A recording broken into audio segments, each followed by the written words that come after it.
à vous, amis du matin, et très heureuse de vous servir en ce 26 juillet 2023, mercredi. Eh bien, aujourd'hui, c'est bel et bien, le temps est vraiment ensoleillé. Et puis, on espère qu'on vous servira dans de bonnes conditions, puisque aujourd'hui, ça tournera autour de la célébration de Ashura. Alors, on essaiera de connaître un petit peu déjà qu'est-ce que Ashura et quelle est son histoire aussi. Quel est le jeûne, comment faire le jeûne de Ashura, quelle est sa signification aussi. Donc, et puis après, on ira bien dans un autre volet, le volet de la beauté, puisqu'on va savoir comment entretenir ses cheveux en ces chaleurs de l'été, parce qu'ils sont en train d'être agressés par l'eau de mer, la chaleur, le soleil. Donc, on va essayer avec notre spécialiste en beauté, Madame Souad Messouden. Et bien sûr, on finira la dernière ligne droite avec nos artisans qui vont partager avec nous ce plateau de brise d'été. Et bien, pour commencer aujourd'hui, nous avons avec nous Monsieur Karim Larossi, imam à la mosquée de Mersel Kébir. Et c'est toujours un plaisir de le recevoir sur le plateau de brise d'été. Sabah al-Anwar, bonjour. Bonjour à vous, bonjour tout le monde. Et je vous remercie infiniment pour cette invitation. Merci à vous de répondre toujours oui et venir afin de nous éclairer sur quelques questions. Merci Bien beaucoup. sûr, alors aujourd'hui, c'est la célébration religieuse cruciale dans l'islam, c'est Ashura. Donc Ashura, c'est un événement vraiment très marquant dans notre religion et aussi dans notre communauté musulmane. Donc déjà, qu'est-ce que Ashura? بسم الله الرحمن الرحيم وصلى الله على سيدنا محمد وعلى آله وصحبه وسلم. وبعد donc Ashura, c'est un événement qui est connu depuis longtemps, depuis des siècles et des siècles, même avant l'arrivée de notre religion, de l'islam. Il était connu par les Juifs. Ashura, bien, cette occasion nous pousse à soulever plusieurs sujets. Mhm. Nous avons plusieurs sujets à soulever à cette occasion, parmi lesquels il y a la confiance en Allah. Il y en a aussi que la foi au dernier moment de la vie ne vaut rien. Par exemple, quand nous savons que Ashura elle est liée avec l'histoire de notre prophète Moussa alayhi salam. Quand il voulait prendre le Banu Israël vers l'autre côté de Sina, il était suivi par Pharaon, le tyran, avec son armée. Et quand il arrive à la mer, ses disciples, ils trouvent que c'est la fin. Ils disent « Inna la mudrakoun », c'est bon, on est rattrapé. Moussa, il dit « Non, j'ai mon Seigneur qui est avec moi, il va me guider ». À ce moment-là, il a frappé la mer et après il est sauvé. Ce qu'on peut retirer ici, c'est la confiance en Allah. Donc le croyant, il doit toujours placer sa confiance en Allah, ce qu'on appelle en arabe tawakkul. Tawakkul ala Allah. Donc l'accompagnement d'Allah subhanahu wa ta'ala pour le croyant, il est toujours. C'est-à-dire, si quelqu'un subit des difficultés, toujours il ne peut pas oublier son créateur, c'est celui qui l'a créé, c'est celui qui va guider. Donc s'il y a un lien entre le croyant et Allah, toujours il y a la solution. Toujours, il y a la solution. Je vous raconte une petite histoire, par exemple, en parallèle. Il y avait une femme qui a son fils qui est malade chez elle et son mari, il était à la prison. À minuit, l'enfant, il commence à souffrir. À minuit, elle a entendu la porte, quelqu'un qui frappe la porte. La maman ouvre la porte, elle trouve un médecin avec son cartable. Donc comment il est venu? Elle n'a pas appelé. Le médecin lui dit l'enfant malade il est là, elle dit oui. Alors il rentre. Il a fait la visite, il a donné les médicaments, puis il a demandé l'argent. Elle dit mais c'est pas moi qui t'ai appelé. Le médecin il dit comment tu m'as appelé à 23h, presque minuit, tu m'as appelé et tu m'as dit que ce n'est pas toi. C'est qui alors? Elle dit non, on n'a pas de téléphone. Le papa de l'enfant il est où? Il est à la prison, on n'a rien nous, c'est toi qui es venu chez nous. Alors il dit la porte, le numéro de la porte, c'est quoi? Elle dit telle ou telle porte. Alors le médecin, il trouve que c'est une erreur de sa part. De sa part, d'accord. Donc il va chercher l'autre enfant, puis il est retourné vers elle. Il dit, pourquoi tu m'as pas appelé? Pourquoi tu n'as pas fait aucune réaction? Elle dit, on n'a pas les moyens. Donc Oui. le médecin, il dit, voilà, donne-moi l'ordonnance. Il prend pour la ramener des médicaments. Oui. Il a dit aussi, je vais te faire un autre service, c'est que tu peux chaque semaine fréquenter telle ou telle boucherie et tu fréquentes aussi le magasin jusqu'à la sortie de ton mari. Il a fait ça. Et après, quand son mari est sorti, donc la misère, elle est sortie. Parce que Elle est chaque partie fois, avec lui. oui, elle n'a pas le même rythme de vie. Et parfois, cette femme, elle plaisante avec son mari en disant, c'est quand tu vas rentrer à la prison de nouveau, comme De d'habitude. nouveau que je vais bien vivre. Oui. Donc, c'est placer la confiance en Allah toujours dans notre vie. C'est ça Bien sûr. la première leçon, parmi les dizaines et les dizaines de leçons qu'on peut le retirer de cette occasion-là. Placer la confiance en Allah dans les moments difficiles. Il ne faut pas oublier, il ne faut pas chercher les causes, il ne faut pas chercher de trouver les solutions de nous-mêmes. Mais il y en a Allah qui nous aide, qui nous accompagne à tous les moments. Effectivement, surtout dans les moments les plus difficiles. C'est qu'on sent vraiment la présence d'Allah et qu'il nous aide quand même à surmonter déjà toutes nos peines, toutes nos situations qui sont très difficiles. Et là, on sent quand même que Dieu est à nos côtés et qu'il n'abandonnera jamais Abdo, comme on dit. Hein, Oui, Allah subhanahu wa ta'ala, il est avec les croyants, même avec les non-croyants. Il dit, effectivement. Quand quelqu'un il se trouve dans une difficulté extrême et il invoque Allah l'unique, à ce moment-là, Allah va accepter ou bien il va répondre à son invocation. Effectivement.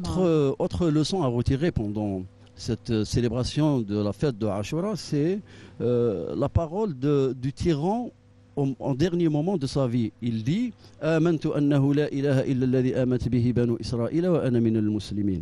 C'est-à-dire, j'ai cru à celui qui ont cru les banu Israël et je suis parmi les soumis. Allah lui répond alors maintenant et auparavant tu étais parmi les tyrans.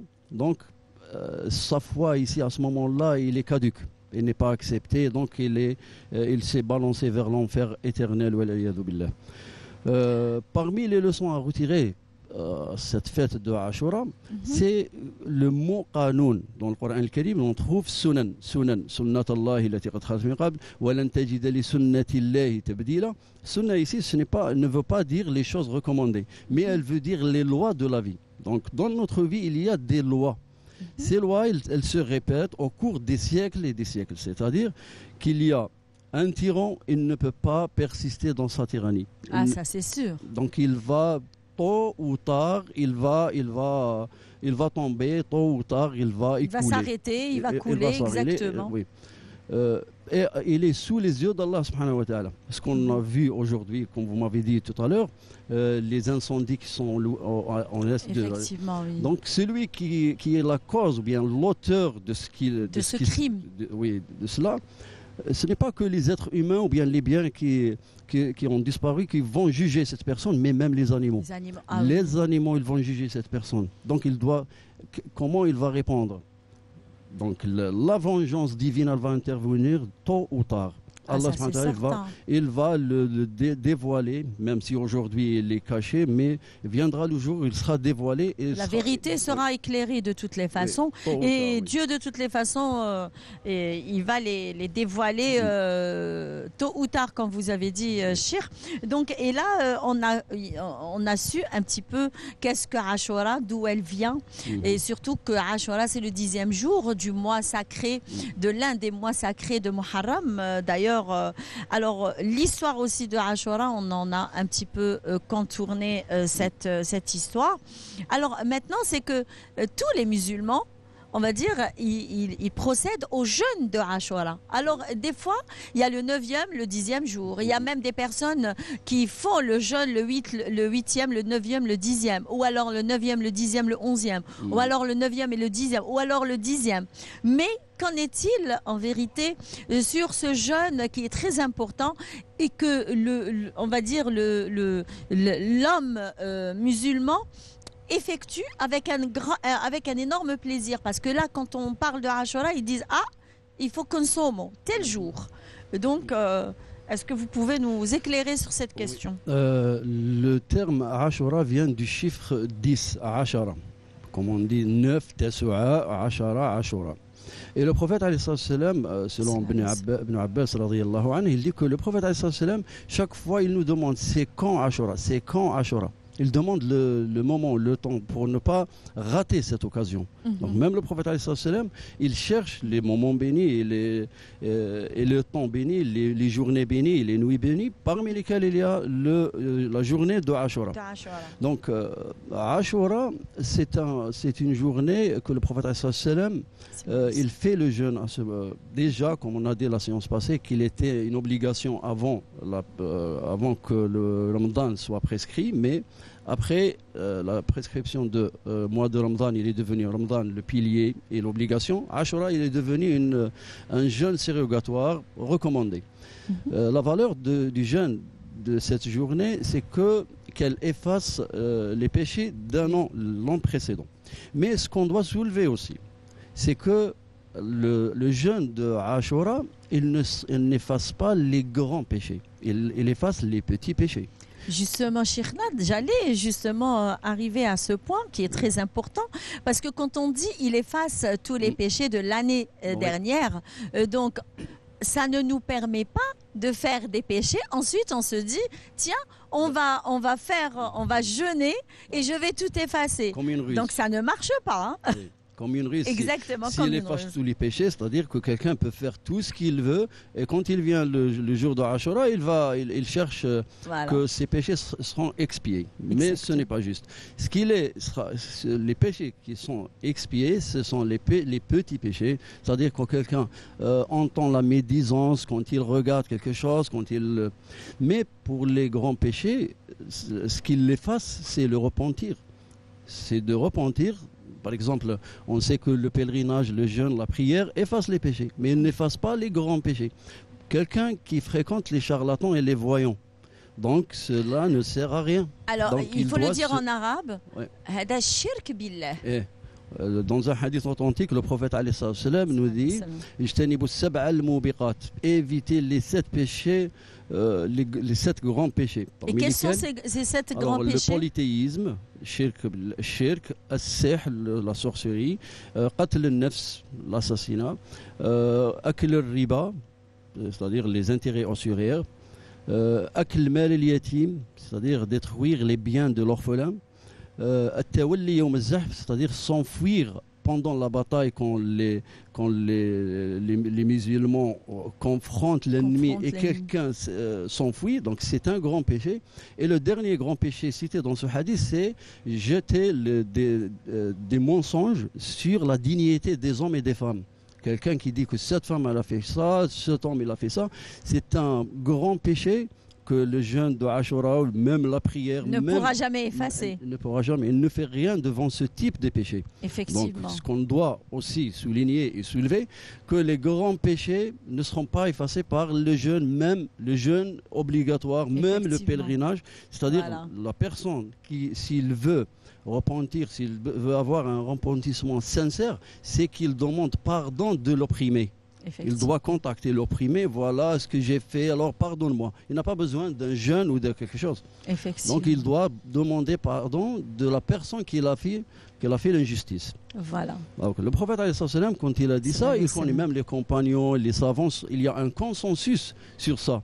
Que le jeûne de Ashura n'efface pas les grands péchés, mais quelqu'un qui vole ou fait quelque chose d'injuste ne sert à rien. Il doit remettre les droits des autres. Il doit demander pardon, il doit effacer lui-même. Sinon, dans le jour de résurrection, il sera jugé d'une manière dure. Très dure même. Très bien. Alors, on revient aux jeûnes, justement. Comment se fait, comment on procède aux jeûnes de Ashura? Parce qu'il y en a même des personnes, généralement, ils font le jeûne de 2 jours, c'est-à-dire 9e, 10e jour, 10e jour, 11e jour, alors que le prophète Mohammed alayhi salatu salam, il a fait le jeûne de 1 jour. Oui. Alors, comment peut-on jeûner? De quelle façon et combien de jours? Alors, pour répondre à cette question, on doit aussi s'incliner un peu vers un autre hadith authentique des prophètes. Il nous dit que nous, les prophètes, tous les prophètes, l'ensemble des prophètes, on est des frères utérins, c'est-à-dire ikhwa li'allat, ikhwa li'um, comme on dit en arabe. On est des frères utérins. Le père, il est un seul père, unique, mais les mamans sont différentes. Cela veut dire quoi? Que la religion, on ne peut pas dire les religions célestes, on dit une religion céleste, parce que tous les prophètes, ils ont interpellé leurs gens d'adorer un seul Dieu. Aucun prophète a dit le contraire. Tous les prophètes dans le Coran, il y en a une dizaine de versets qui soulèvent ce sujet, que tous les prophètes, ils ont interpellé leurs gens d'adorer un seul Dieu. Oui. Mais la différence, elle est où? C'est la législation. Comment faire la prière avec Moussa? Comment faire la prière avec Mohammed sallallahu alayhi wa sallam? Comment faire la prière? Comment faire le jeûne chez les chrétiens? Comment faire le jeûne avec les juifs? Comment faire le jeûne chez nous? Alors ici, il y en a une différence. Shara'a, comme on appelle. Donc, din wahid ou shara'a mukhtalifa. Donc, le prophète alayhi salam, pour ne pas faire une confusion entre la célébration musulmane et la célébration juive, et pour aussi éviter de mélanger un peu, il dit, si je resterai jusqu'à l'année prochaine, je fais le 9e. Le 9e avec le 10e. Et ici, selon la possibilité de chaque personne, s'il veut faire que le vendredi, qui est le 10e, il le fait. Et s'il veut faire jeudi et le vendredi, qu'il le fasse. S'il veut faire les trois jours, jeudi, vendredi, samedi, qu'il le fasse. S'il veut faire... Donc on a plein de choix. Personne ne peut exiger à quelqu'un d'autre de le suivre. Et si quelqu'un ne veut pas le faire, il est où le problème? Si on trouve une personne, il est généreux, il est gentil, il n'a fait aucune chose aux autres oui, et il ne veut pas le faire. Déjà, son comportement, c'est lui qui va le balancer vers la satisfaction d'Allah subhanahu wa ta'ala. Mais si on est injuste envers les gens, si on parle au dos des gens, si on fait des vols, si on parle avec la médisance et tout, et après on fait le jeûne. Celui qui ne jeûne pas, il est gentil, il est meilleur que le premier. Ah bah oui. D'accord. Donc oui. le prophète il veut faire ça juste pour distinguer entre la célébration musulmane et la célébration juive. C'est vivement recommandé parce que déjà, comme on a dit tout à l'heure, le prophète il cherche ses camps Ashura. Il cherche le premier jour de Muharram pour définir le 10e jour. Le 10e jour. Oui. Donc vous voyez, le prophète toujours il s'intéresse à ces occasions-là.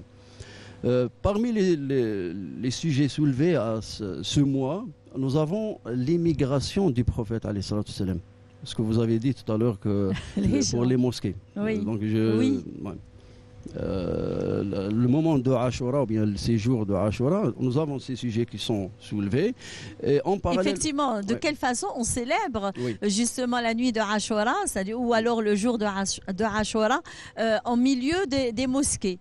Comment on le fait? Parce qu'il y a des personnes qui ne se déplacent pas dans les mosquées, qui préfèrent faire leur prière justement même du vendredi à la maison pour une raison ou pour une autre, peut-être pour une maladie, peut-être je ne sais pas. Mais il y a toujours quelqu'un qui fait sa prière à la maison chez lui. Donc, mais de quelle façon célèbre-t-on cette journée bénite au sein des mosquées? Alors, cette journée bénite dans les mosquées, on parle juste sur les sujets qu'on a soulevés maintenant. Oui. Et aussi, on soulève le sujet de l'émigration du prophète et on cite la souffrance du prophète et ses compagnons pour nous transmettre ce message. Donc, le rôle du prophète et ses compagnons, c'était quoi? C'est de sauver l'humanité de l'enfer vers le paradis. C'est de faire retourner les gens de leur demeure première qui est le paradis. Donc, on était où, nous? On était dans le paradis avec notre Père. Mais quand il est descendu, le diable, il a juré de faire tous les efforts pour faire dévier les gens. Donc, le rôle des prophètes, le rôle des sahaba, le rôle des compagnons, notre rôle, nous, c'est de travailler dans les mosquées pour vivifier ces occasions pour parler aux efforts du prophète alayhi salatu wassalam. On doit parler que le prophète alayhi salatu wassalam, il a tenté de s'émigrer vers Taïf pour lancer, pour transmettre le message. Mais les gens de Taïf, ils ont lapidé le prophète alayhi salatu wassalam jusqu'à où ils ont saigné ses pieds. Ils ont poussé les faibles esprits, soufaha. Ils ont poussé les faibles esprits des enfants et des gens pour le lapider, pour jeter des pierres. Imaginez la distance entre Taïf et Mecca, il y a 100 km. Le prophète, alayhi salam, il l'a traversé à pied. 100 km à pied. Il a traversé cette distance pour qui? Pour moi, pour toi, pour tout le monde. C'est pour tout le monde qu'il a souffert. Sous la chaleur, il a traversé. Il a reçu des coups, ils ont saigné ses pieds pour nous, pour moi, pour vous, pour tout le monde. Donc ces mots, on doit les répéter chaque fois pour ne pas être indifférent aux efforts du prophète. Effectivement, et ne pas oublier aussi, parce que ça va être un rappel. Oui. À chaque fois, c'est un rappel. Oui. Donc, il a tenté la première, dans cette fois, il a tenté aussi de l'Habasha, puis il a envoyé certains compagnons vers l'Habasha. Mais l'événement marquant à Muharram et à Ashura, c'est qu'il a réussi de s'émigrer vers Médine, le Médine lumineux, qui ont accueilli le prophète et ses compagnons avec des bras ouverts. Cette immigration qui a bouleversé le monde, cette immigration qui a donné une autre valeur au message du prophète. C'est à travers cet événement qui est l'immigration du prophète, ce qu'on dit dans les mosquées pendant ce mois-là, c'est que cette immigration, elle a sauvé des milliers et des milliers de personnes. Elle a mis fin à la souffrance du prophète parce qu'il a perdu, ses compagnons et lui, ils ont perdu leurs biens. Il a perdu Khadija radiyallahu anha, il était sous l'embargo de Mecque pendant 3 ans. Il y a des années très très médiocres vues par le prophète mais l'immigration, elle a donné un horizon pour le prophète et pour nous. Donc c'est un succès pour nous de soulever le sujet de l'immigration du prophète Très bien, donc merci beaucoup Monsieur Karim Laroussi. Je le rappelle que vous êtes imam à la mosquée de Mers El Kébir, donc et nous avons contourné un petit peu la question de Ashura. Donc vous avez eu la réponse. Alors pour ceux, il y a des personnes qui préfèrent faire le jeûne pendant 2 jours, le 9e et le 10e, le 10e et le 11e, ou alors uniquement le 10e ou pas du tout. Donc cela dépendra de la personne en elle-même. Donc merci beaucoup et à la prochaine, Inch'Allah. Merci beaucoup. Très bien. Alors une escapade vers la petite localité de Christel et on se retrouve juste après. Cap sur Christel, à quelques kilomètres de Ain Franin. Le village s'appelait Kirchetel, puis a été francisé en son nom actuel. Ce qu'on raconte, c'est que c'est des familles berbères. Il y en a qui disent qu'elles étaient 11, d'autres disent 30. Ces familles berbères se sont installées derrière les crêtes, dans une petite localité qui s'appelait Tesdout. Et ils ont vécu là-bas pendant plusieurs siècles. Et ils avaient remarqué qu'ici sortait une source qui a un débit très fort. Et grâce à l'eau de cette source, ils ont décidé de faire fructifier le maquis qui était là. Parce qu'en 1744, le gouverneur espagnol d'Oran, qui s'appelait Aramboro, avait signalé la présence de ce lieu comme étant un point où les navires pouvaient faire le plein d'eau et de légumes. Un monsieur qui habitait Tesdout, qui s'appelait Sabr Hmida, il a appelé les habitants de Tesdout à venir se rapprocher de leur jardin. Et c'est à ce moment-là que les premières maisons ont commencé à être construites ici. Et ce village s'appelait Christel. Et ça s'écrivait avec un CH au milieu. Je vous dis ça parce que le chercheur François Doumergue, qui a fait des fouilles ici, qui a découvert des outils préhistoriques dans la zone, au pied de Jbel Bouhaïchem, qui domine Christel. Depuis la la présence humaine dans la zone date de la préhistoire. parce qu'il y a eu déjà des outils qui ont été récupérés par les archéologues, dont François Doumergue. Et François Doumergue, en 1918, avait publié un article où justement il écrivait Christel avec un CH au milieu. Et c'est après 1918, je ne sais pas à quelle date précise, où on a transformé Christel en Christel. Les Français, hein. Mais les habitants autochtones disent toujours Christel jusqu'à nos jours.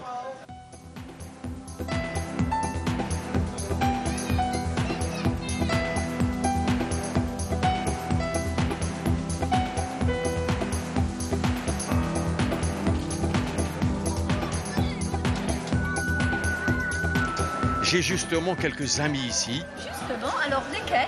Alors, ce sont des anguilles qui vivent ici, que les habitants de Christel respectent beaucoup.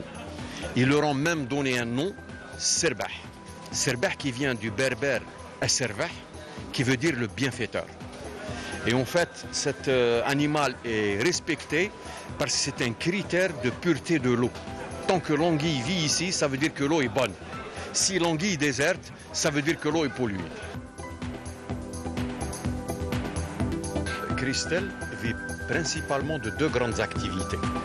Le canal de l'eau ne passe pas loin et ce sont de petites parcelles. La bande côtière de Christel abrite aussi de nombreuses plages. En fait, on l'appelle Deldeza, c'est parce que certains soirs, il y a une femme qui sort de la mer, qui monte sur le rocher et qui se lamente en tapant des pieds. Voilà, c'est les deux, c'est une légende. La crique d'après, c'est ce qu'on appelle Bnet Bouriesh, les filles de Bouriesh. On raconte que c'était un Français qui habitait ici durant la période coloniale, qui s'appelait Bouriache, Bouriège, je ne sais pas exactement parce que je l'ai eu juste oralement. Et on raconte que ce monsieur avait des filles. Alors selon celui qui vous raconte l'histoire, il en avait 3, 5 ou 7. Et puis un jour, les filles de ce monsieur sont descendues dans cette crique. La mer était très agitée ce jour-là. Elle jouait, puis la plus petite perd son peigne qui tombe dans l'eau. Elle plonge pour le récupérer, elle est emportée par la mer. Sa sœur plonge pour la récupérer, elle subit le même sort. Et ainsi de suite, les 3, les 5 ou les 7 filles de Bouriesh meurent ici. Et c'est pour ça qu'on l'appelle Bnet Bouriesh.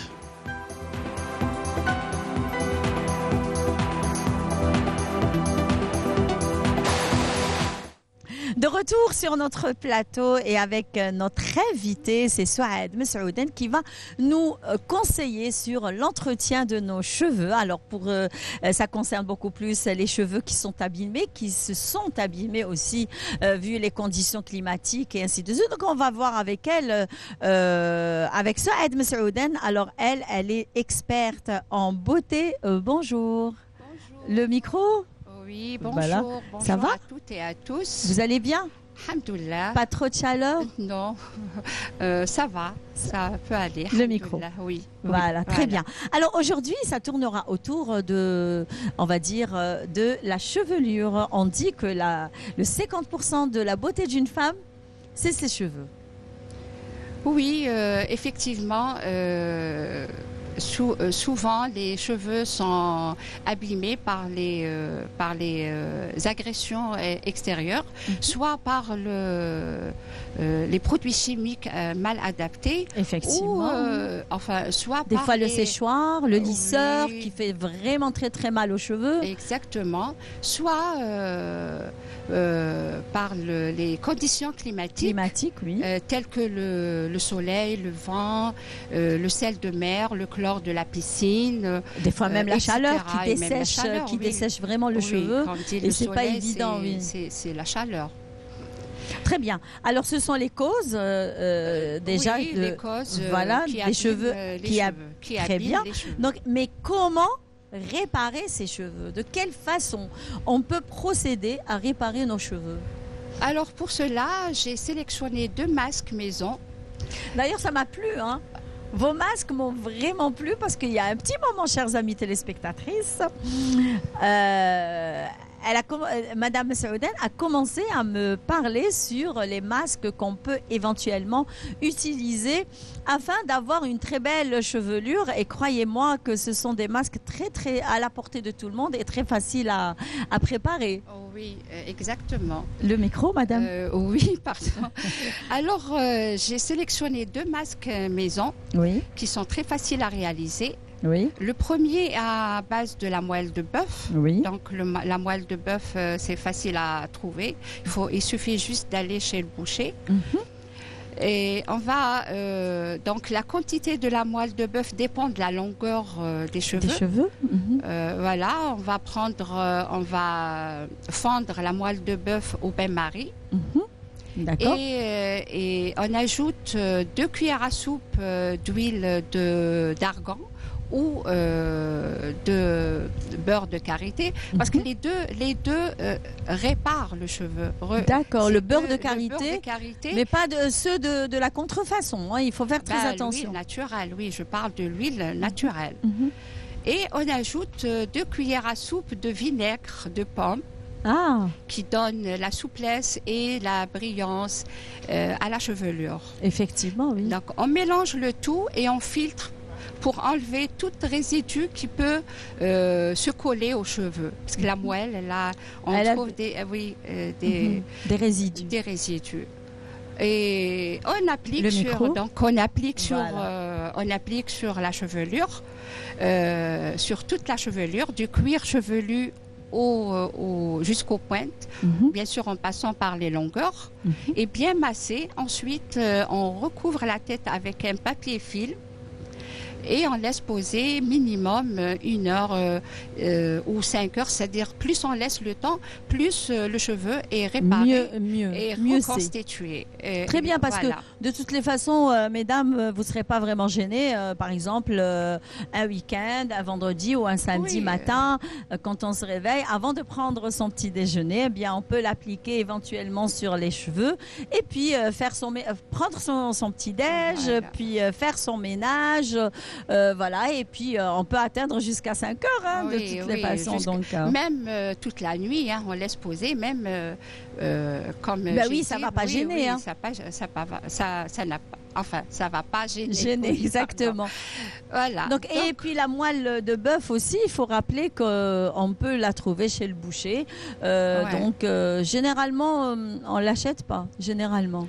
Oui. Ça dépend, quoi. Ça dépend, oui. Ça dépend des bouchers. Il y en a qui la vendent et Il y en a ceux qui les donnent, oui. Ouais, qui donnent. Voilà. Très bien. Donc, ce masque-là, c'est pour la réparation des pointes, c'est ça? C'est pour réparer toute la chevelure, toute la longue, c'est-à-dire du cuir chevelu jusqu'aux pointes. Quand c'est très Elle sec, répare. très C'est pour les cheveux rêche. vraiment abîmés, Mhm. qui sont vraiment abîmés, soit, comme on a dit, soit par les produits chimiques, soit Et le résultat, on le voit tout de suite? tout de suite. Ah, très bien. Ah oui, avec la moelle de bœuf, c'est Mhm. vraiment rapide, c'est efficace, Très vraiment bien. efficace. Je l'ai essayé personnellement, c'est vraiment magique. Donc, vous êtes certaine que ça donne de l'effet. Donc, oui. mesdames, voilà, c'est une bonne solution afin de retrouver sa chevelure d'antan. Voilà. Donc, il y a un deuxième masque, justement, Il y a que vous un nous avez deuxième, ramené.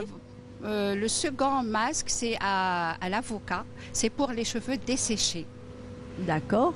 Parfois, on a les cheveux desséchés, Mhm. pas abîmés, mais juste Desséchés, oui. desséchés. Donc, j'ai choisi le masque à l'avocat parce que l'avocat est très riche en vitamines. Donc, Effectivement, elle oui. contient des acides gras aussi. Mhm. Elle est très bénéfique pour les cheveux. Pour la D'ailleurs, préparation- l'avocat, même pour la peau, c'est très bon. Oui, oui. Dans tout ce qui est bien pour la peau, il est bien pour les cheveux. les cheveux. Mhm. Voilà. Donc, on prend un avocat, on l'écrase en purée. Mhm. On ajoute 2 cuillères à soupe de miel. Donc, tout le monde connaît les bienfaits du miel. Oui. Un œuf, aussi Un œuf entier. Mhm. Donc, il contient de la protéine, donc c'est très bénéfique à la chevelure. Et on ajoute aussi 2 cuillères à soupe de citron qui redonne la lumière et La brillance. l'éclat, la brillance à la chevelure.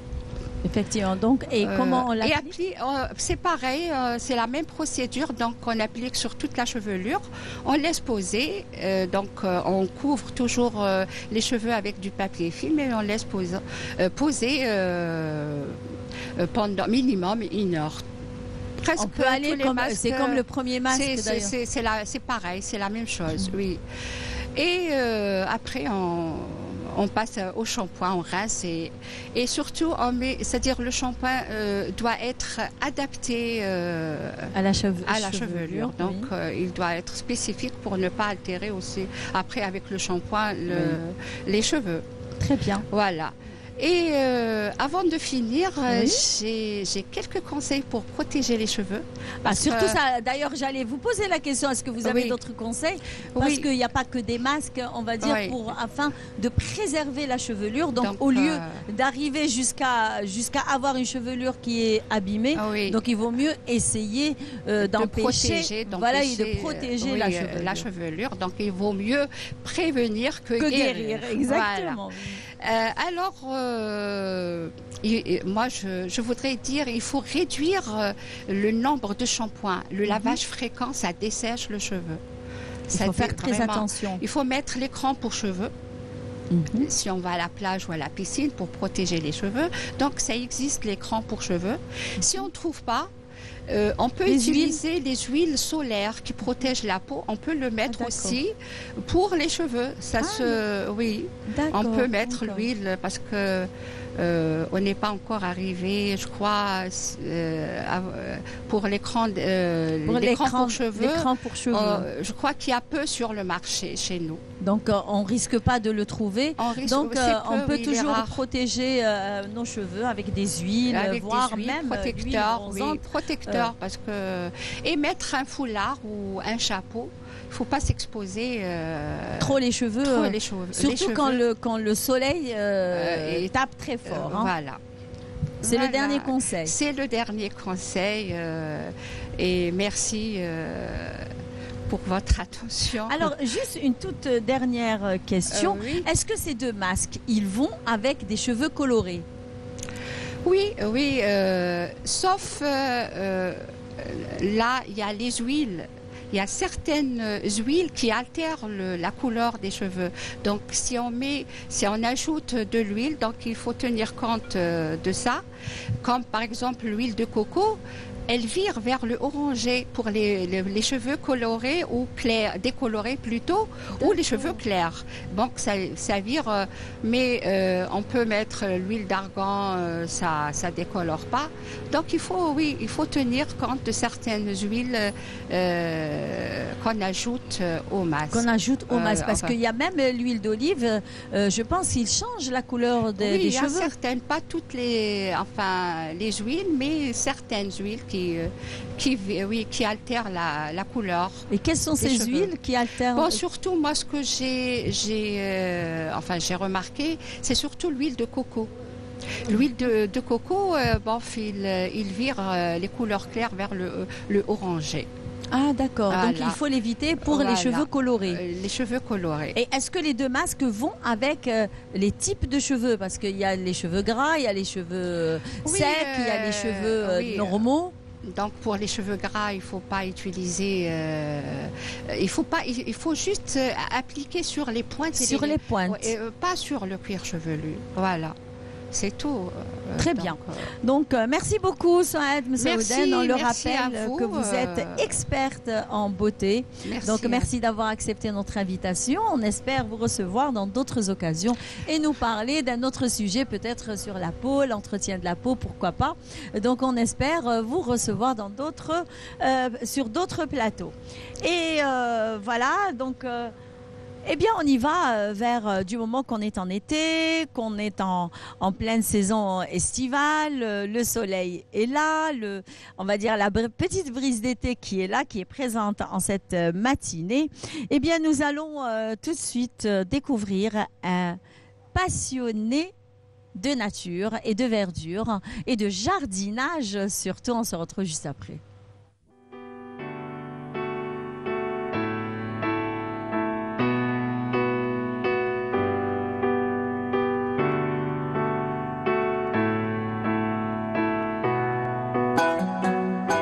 بديت نحمد عام بديت نهتم بالغرس في 52 كان عندي 11 عام كنت نروح عند خويا كان يلقم تما كنت نتعلم كان عندي 14 وليت نخدم معاه وليت نلقم معاه بون في 55 دخلت في السون دو فورماسيون بروفيسيونيل في وهران جو سوي ديبلومي اون 55 ومن بعد وليت دوبل فونكسيون وليت نخدم لا بيبينيير شويه بشويه درت ان بتي جاردان فولونتيرمون ندير عند الاذاعه تاع وهران في الانترنت تاع السون دو فورماسيون بروفيسيونيل درت ان بتي جاردان كنت الناس يشاوروا ديالهم انا نقعد نبريكول نغرس الشجور نغرس لي بلونت ندور من هنا 67 جي لوي ان تيران دو 3000 متر جي كري بتيت بيبينيير كنا احنا 3 شركاء خدرنا شويه دراهم وصلنا نخدموا بيدينا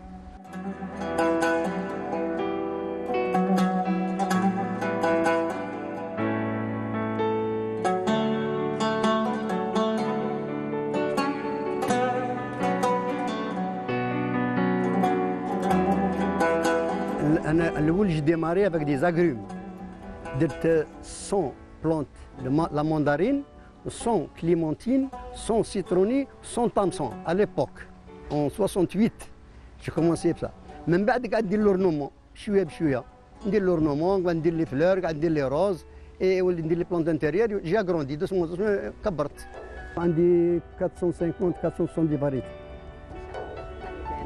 j'ai ramené beaucoup de variétés de l'étranger ودرت منهم برودكسيون جي برودوي انا كي نجيب لي بلونت سي بور ريبرودوير مي لاغريكولتور سي لو ميو ميتي اخبر مخير هو نجمو يخدموا سون بروبليم باسكو ما فيهاش التعب وفيها الاكسجين فيها انا نخدم مازال 82 كل يوم نخدم ميم لو فوندردي نخدم وفي الصيف ندير 14 دو طرافاي وفي الشتاء ندير 10 دو طرافاي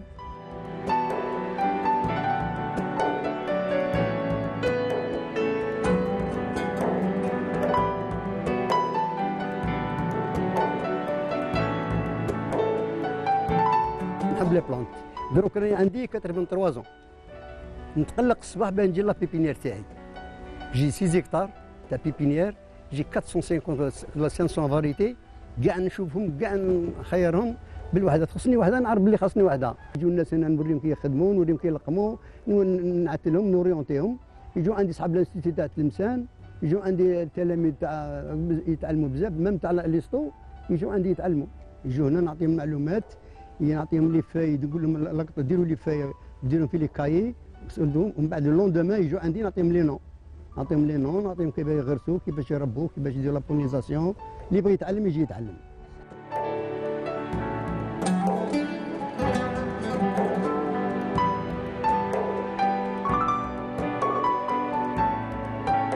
سر النجاح هو من يخدم في لا ناتور هذه هي الطبيعه هي اللي ننجح انا الطبيعه نخدم دائما الطبيعه انا كل يوم انايا ما من جمعه نجي نخدم انايا الخدامه خدامه يجمع انا جمعه نجي نحل ندخل لوطو تاعي نقعد في البنايه نزقي ندور ندير البروتيكسيون نخدم روحي دائما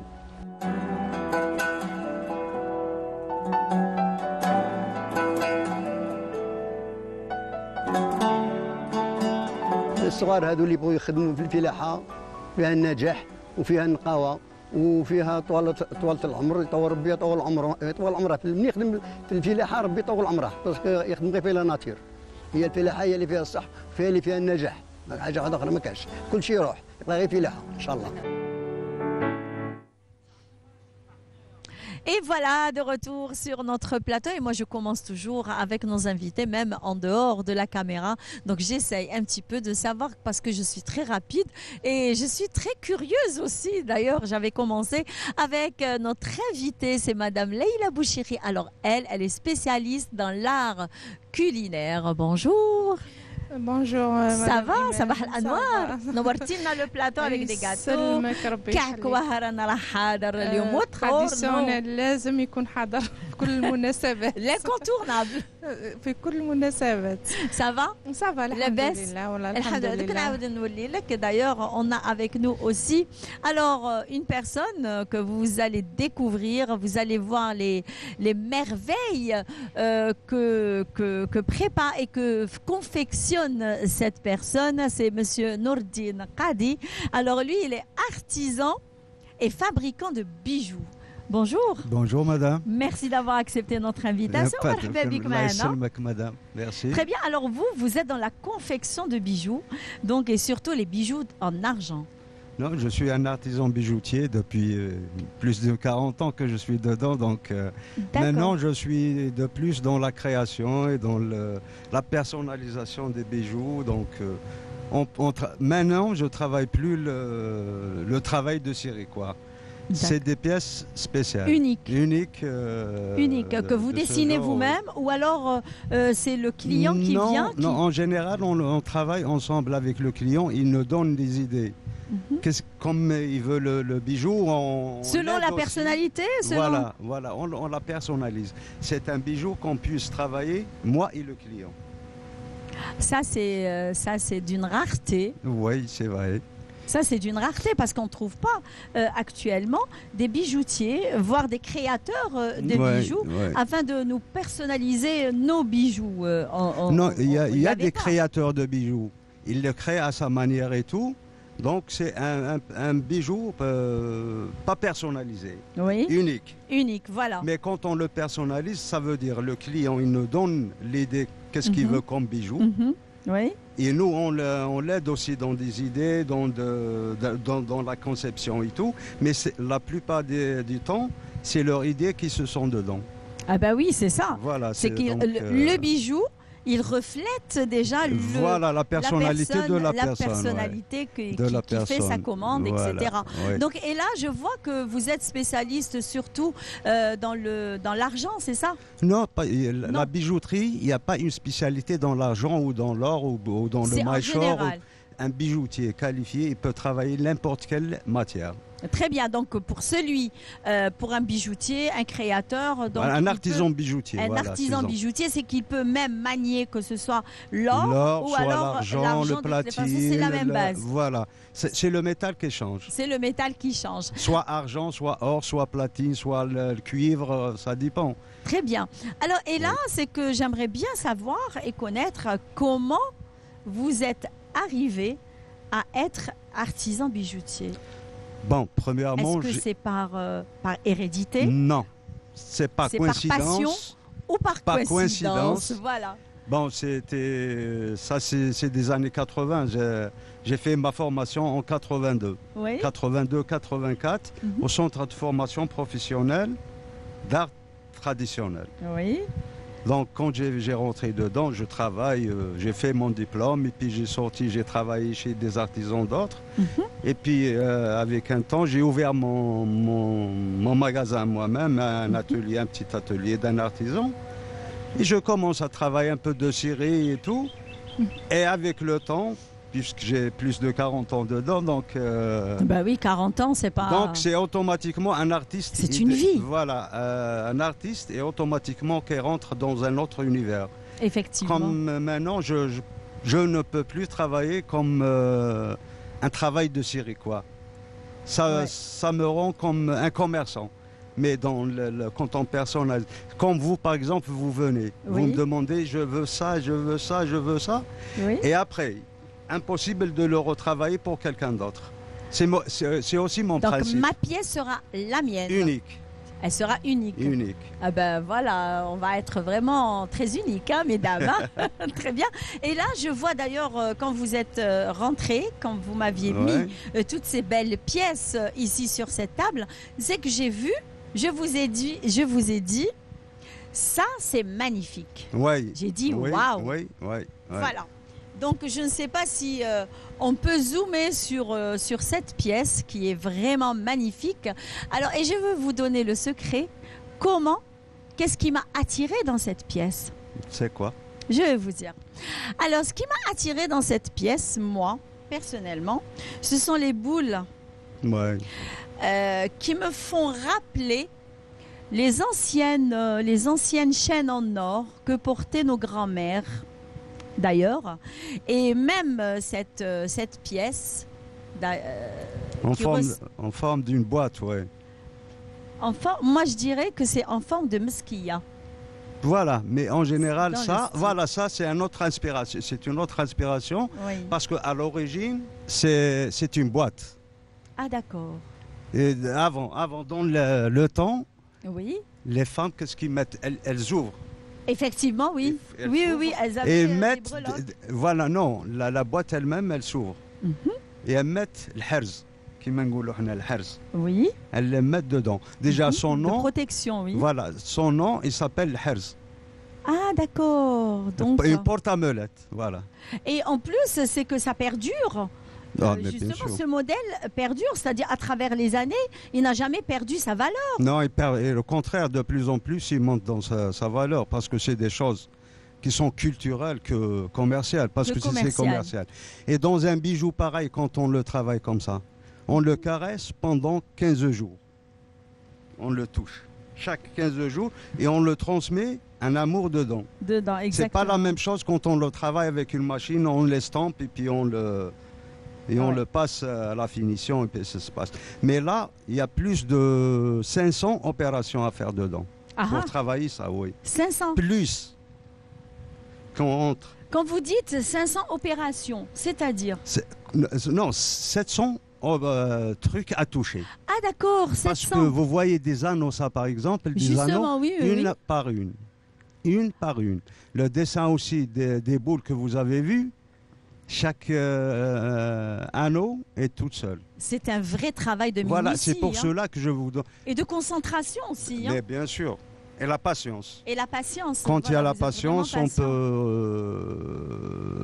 on peut créer. Au moment où tu travailles, autant que maintenant, au Oui. moment que je travaille, Oui. au cours du travail, j'inspire des choses. Avant d'arriver à ce métier ancestral, Ouais. Qu'est-ce que vous avez suivi comme études avant? Bon, j'ai pas fait des études supérieures ou quelque chose. J'ai fait D'accord. juste le moyen. Ah, d'accord, très bien. Et On ne après, dirait pas en tout cas. Ah, comment? On ne dirait pas, on ne le sent pas. Non, c'est même pas le moyen complètement. C'est au milieu. On ne le sent pas du tout. Hein. On ne le Si, sent c'est pas au du milieu. tout, l'Iberk, Les vraiment. Bergfik, c'est des années 70. Ah, voilà, c'est l'ancienne école. Voilà, c'est l'ancienne école. Très bien. Donc, je reviendrai vers vous dans un Ok, petit moment. merci. Là, je m'adresse à Madame Lila Bouchiri. Donc, marhaba bik, c'est toujours un plaisir. Donc, ça, avant d'arriver et de parler des gâteaux, on s'apprête d'ailleurs, après-demain, on a Ashura. Ashura. Alors, Ashura, comment est fêté Ashura par, on va dire, notre communauté? بالنسبة للعاشوراء توجور حنا معروفين بالعادات والتقاليد تبعنا وعاشوراء هي واحدة من المناسبات نجمو نقولوا الدينية تاعنا دائما نحضروا لها بأطباق تقليدية حلويات تقليدية كاين اللي يستقبلها بالطعام كاين اللي يستقبلها بالكوكس كاين وتوجور تكون عندنا قطعة من اللحم تاع العيد Effectivement, oui. نخلوها توجور Laquelle? سبيسيال هي نورمالمون C'est le...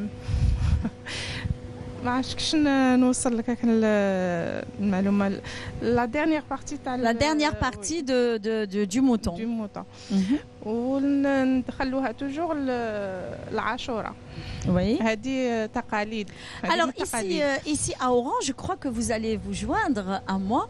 C'est que هذيك la partie d'ailleurs يقطعوها ماشي يقطعوها en petits morceaux. نو Ils la نخلوها laissent, ils هكذا la laissent Oui. entière et puis ils mettent beaucoup de sel, ils la sèchent un petit peu et puis ils la conservent. هذه بكري كانوا يديروها Oui, هكا. بكري, voilà, je كنا parle de نسموها بكري. الخليع Exactement. يخلعوها ويخلوها de côté et après qui يجي عاشوراء donc يطيبوا بها surtout le couscous. Surtout le كسكس couscous. وبركوكس ثاني Ah, berkoukes aussi, Oui. ah bah voilà. Donc les deux, ah bah oui, berkoukes. Je sens l'odeur de berkoukes. Voilà. Donc c'est vrai et on prépare les sauces avec. Donc et en plus soit de berkoukes ou alors le couscous, qu'est-ce qu'on prépare aussi? كما قلت لك الحلويات الثانية التقليدية لي غاتو تراديسيونيل اللي هما معروفين لي غاتو تراديسيونيل الجيريان كاين المقروط كاين القريوش كاين الصامصة كاين هكا الكعك الطورنو يعني الحلويات التقليدية. Effectivement, il y a même des familles qui préparent le sponge aussi. Oui, sponge, بغرير, مسمن. Oui. Oui. Très bien. Alors là, c'est pour Ashura, c'est ça? Oui. Très bien. Alors, et pour les mariages, quelle est la tendance cette année? لا توندونس راها كثرة في الكعكات في العرايش هما ديجا توجور توندونس هذا. Oui, c'est vrai. التشارك المخبز بصح توجور لا بريزونطاسيون تتبدل. هي لا باس توجور تقعد هي لا روسيت تراديسيونيل مي لا ديكوراسيون qui change oui. C'est la décoration qui change, oui. D'accord. Donc, d'ailleurs, cette question m'a survenue hier après-midi. J'ai rencontré une dame qui m'a posé la question. Elle m'a dit comment on constitue parce que actuellement les gâteaux dans les occasions, ils se mettent dans des boîtes. Oui. Donc, et généralement, c'est au nombre de 4.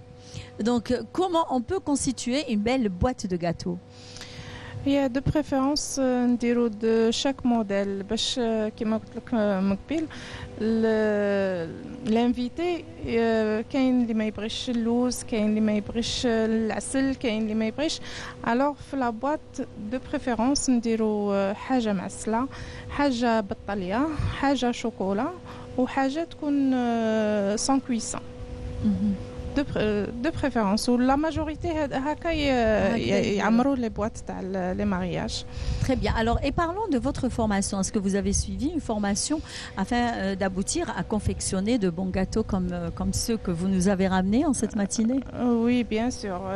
En tous les cas, un professeur de la pâtisserie, spécialiste pâtisserie, spécialité pâtisserie. وقبل ما ندخلوا لا باتيسري وهاد الصوالح لازم تكون عندنا لا باز تراديسيونيل تاعنا باش نجموا نطوروا. تعلمتيها على vos parents bon في الاول بيان سور تعلمنا على الام هي المدرسه الاولى. effectivement oui. تعلمنا وكانت عندي كما نقولوا حب هوايه لهذا المجال هذا. وبشويه بشويه بديت نكبر بديت ندخل في الدومين تاع بيان سور فوت دي فورماسيون تاع لي غاتو تراديسيونيل تاع لا باتيسري فينوازري بولانجري pour arriver à la confection des gâteaux. Oui. Très bien. Donc, et là, je reviens toujours vers la confection de très jolis bijoux que vous nous avez ramenés ici. Ouais. D'ailleurs, on a parlé un petit peu de l'argent, on va dire, comment manier l'argent, comment faire une pièce, on va dire, qui constitue l'exception. Pour des personnes d'exception aussi. Et là, je vois que vous avez même confectionné des colliers en corail. En corail, oui. Alors, parlez-nous un petit peu de cette façon de manier le corail, surtout que c'est une pierre noble. Oui, bien sûr. Bon, en plus de ça, dans mon métier, j'ai fait aussi dernièrement, parce que j'aime toujours apprendre. Dans la vie, il faut toujours apprendre. Donc dernièrement, il y a l'école de la taille de pierre qui se trouve à Tamaracet. Donc j'ai été là-bas.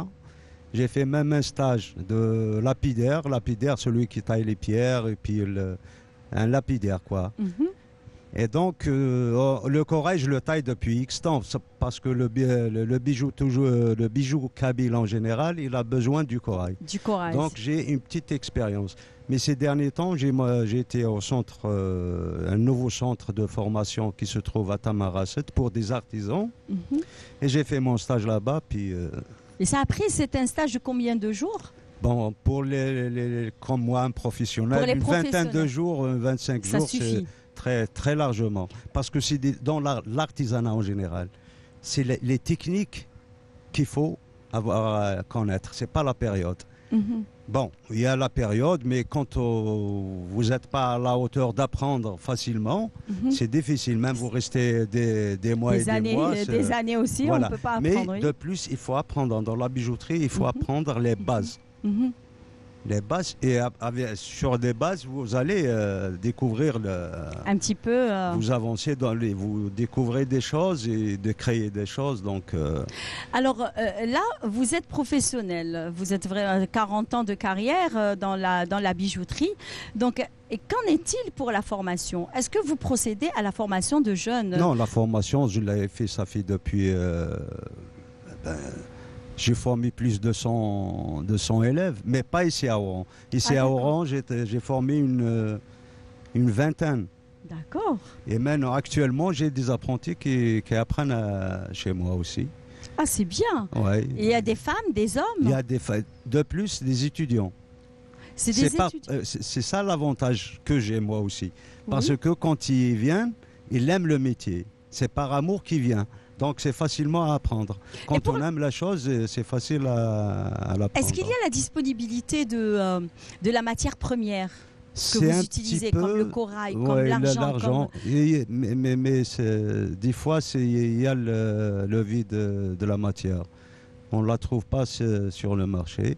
Mais quand même, quand on fait des pièces uniques et tout, ça ne demande pas vraiment une quantité de matière. Très bien. Quand on travaille de série et tout, et ça demande la matière beaucoup. Mais quand même, on arrive à rejoindre les deux bouts. Très bien, alhamdoulilah. Merci, bonne continuation. Merci. Ce fut un plaisir de partager avec vous ce moment, on va dire, artisanal. Donc, merci beaucoup. Il y a aussi, ça fait longtemps que je suis avec la Chambre de l'artisanat et des métiers. Des métiers, oui. Voilà, mon magasin il se trouve là-bas, la Chambre d'artisanat et des métiers. Donc venez, achetez. Les bienvenus, acheter, commander, apprendre et tout. Donc, voilà, très bien. Merci beaucoup. Merci à vous, madame. Merci, madame. C'est un plaisir. J'espère que ce n'est pas la dernière fois. J'espère de vous recevoir dans d'autres occasions, Inch'Allah. Très bien, merci. Quant à moi, chers amis téléspectateurs, je vous souhaite de passer une bonne journée, un bon week-end. À la semaine prochaine. Au revoir.